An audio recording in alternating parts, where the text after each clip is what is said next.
Aurora and Arthur Petrova. Aurora's school disco turns into a great disaster.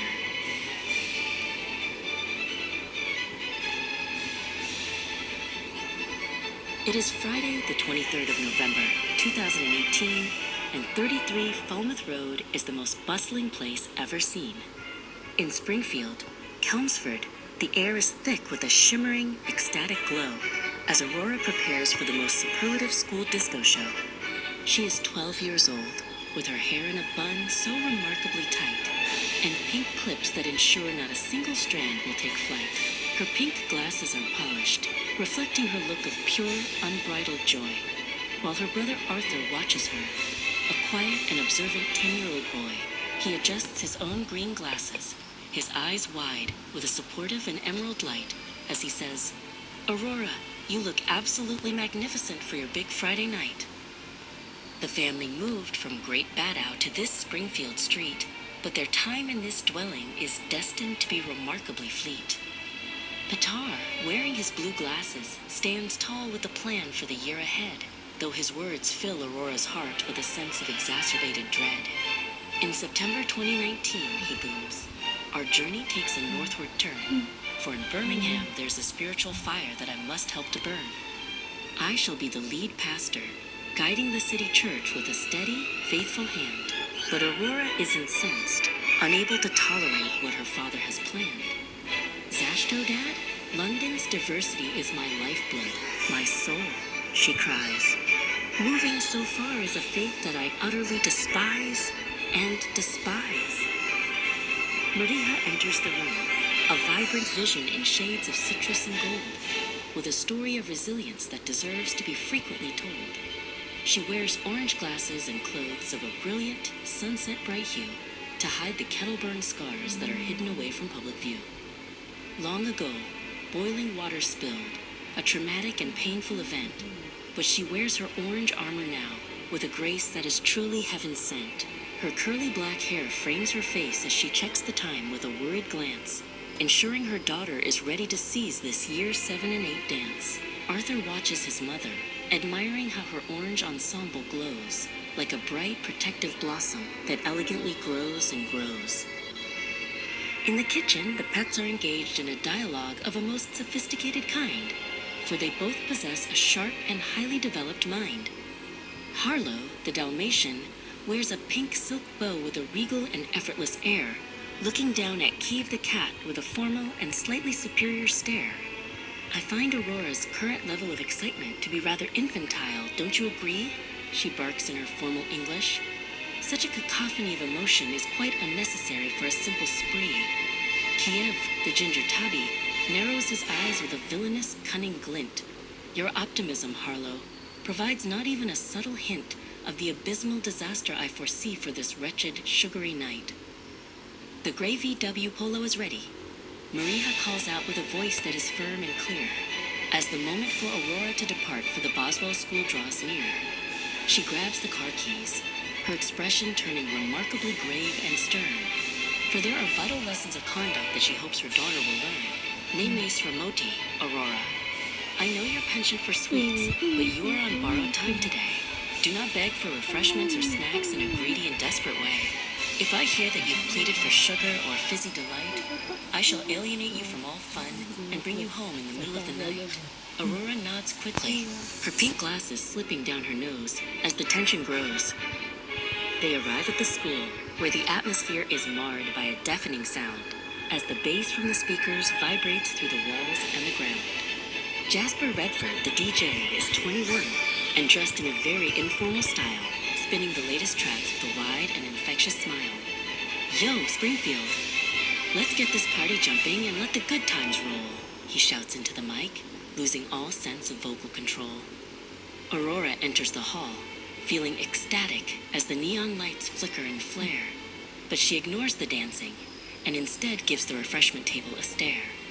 The music is a cacophony that fills every corner of the room, as the evening begins to descend into a sense of impending and sugary doom. John Cripps, the supervisor, is 22 and speaks with a formal, polite tone, standing near the snacks as if guarding a royal and ancient throne. Aurora approaches him, her manners forgotten and her dignity cast aside, as she lets her desperate hunger for sugar become her primary guide. "Kind sir," she begins, though her voice is shrill and far too loud. "Would you grant me a treat from this vast and delicious-looking crowd?" John looks down at her. His expression remains professional and remarkably cool. "I am afraid, young lady, that I must adhere to the rules of the school. Refreshments are served at the scheduled time, not a moment before. Please return to the dance floor." Rebuffed by John, Aurora feels her frustration begin to exacerbate and grow as she scans the crowded room for a new and more vulnerable foe. She spots Scarlett, a Year 8 girl of Chinese descent from her tutor group, who is standing with a small bag of sweets away from the main dancing troupe. Scarlett is quiet and kind, always completing her homework with meticulous care. But now she faces Aurora's frantic and sugar-starved stare. "Scarlett!" Aurora cries, her voice echoing over the heavy, thumping beat. "I simply must have a taste of that sugary, colorful treat. I am famished. I am fading. I am practically wasting away." Scarlett looks startled by this wild and infantile display.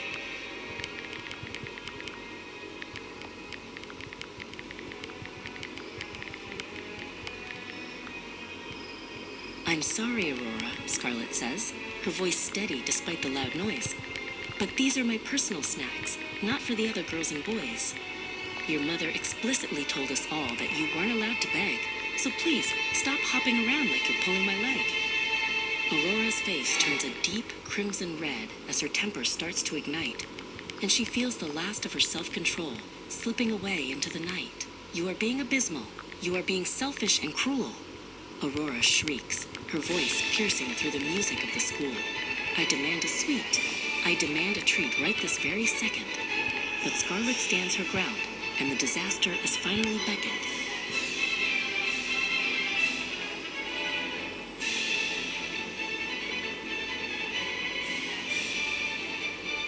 The situation turns into a total disaster, a scene of pure, unbridled rage as Aurora acts like a wild animal escaping a cramped and tiny cage.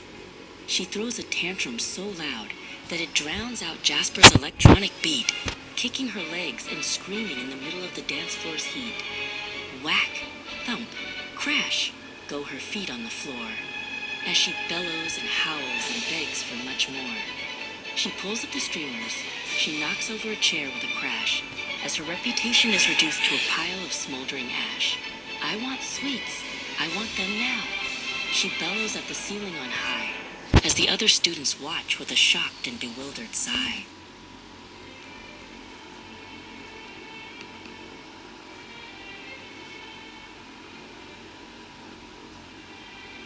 At exactly 1945, Maria pulls up in the Polo once more, and as she enters the building, she hears a most familiar and terrifying roar. She finds John Cripps waiting by the entrance, his face a mask of exhausted despair, as the sound of Aurora's screaming fills up the humid and heavy air. "Your daughter," John says with a sigh that is deep and incredibly long, "has spent the last 20 minutes proving that everything can go wrong. She has pestered the staff. She has alienated her peers with her greed, and she is currently performing a tantrum that no one should ever have to heed." Maria's orange glasses sparkle with a cold and incensed light.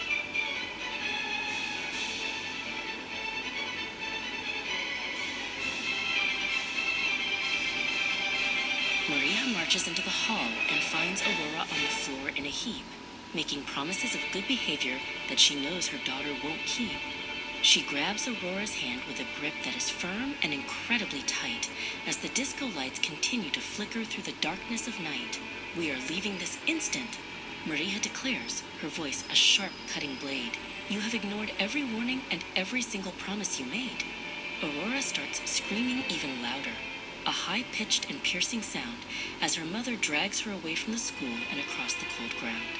She is taken to the gray VW Polo, wailing with all of her might as the school disco ends.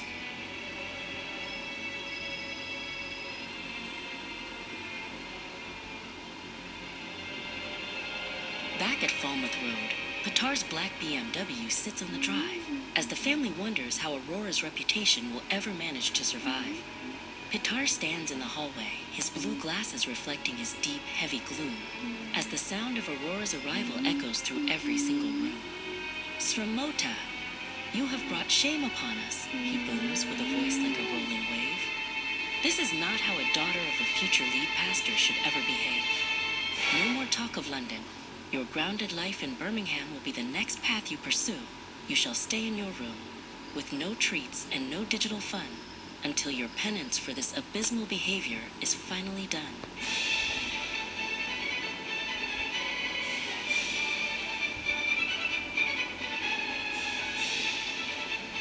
Inside on the sofa, Arthur turns on the television to see the nightly news, only to find that the broadcasters are sharing some very familiar views. Look, Kiev, he whispers as the ginger cat jumps up onto his knee. The BBC is showing a video of Aurora's big disco spree. The story is trending on ITV, Channel 4, and Channel 5 as well, as the news of the sweet-toothed terror begins to rapidly swell. A national scandal, Kiev purrs with a voice that is cold and quite smug. Aurora has dug her own grave and pulled out the very last rug. Arthur watches the screen with a look of pure, bewildered shock.